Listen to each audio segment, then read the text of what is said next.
In this video, I will show you how to open up your Toyota Highlander key fob to change the internal battery at home. It's a very easy process. You will just need one of these CR2032 batteries to get it done.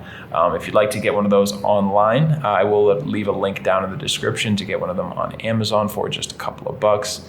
And then we could just get right into this. So look on the side of the device, you can see that button says push. You want to hold that down and pull out the internal key.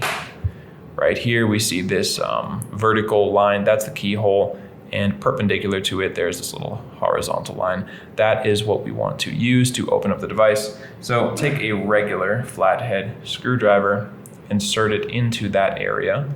Just hold the device loosely and twist your screwdriver and this thing will crack open. You can now set this to the side and just kind of dump out this little circuit board here. Pretty easy to remove this. We want to just put our flathead screwdriver in between the battery and the plastic behind it. So kind of use the corner, hold this thing firmly from the sides, don't touch the circuit board too much there, and you want to just put a finger on top and just slowly push down, just applying pressure, kind of wiggling, and you will feel it slide under the battery, and from there it will just pop out as you just saw. So I'll do that again for you, just wiggling, and it will pop out.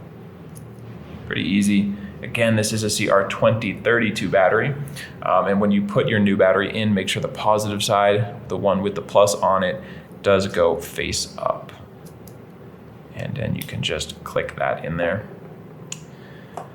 Taking this back piece of the device, you see that circle there? That is actually where we're going to put the battery. It's gonna touch that circle. So go ahead and put the battery face down on top of that circuit board, face up, and then you can just click this right on top of there. And just put your internal key back in there and you are good to go. I hope this video does help you out, and if it did, feel free to let me know in the comments. And if you ever need help with another one of your key fobs, we've got videos here on YouTube, video tutorials for pretty much every make or model, and you can check those out or you can visit us directly at fobbattery.com.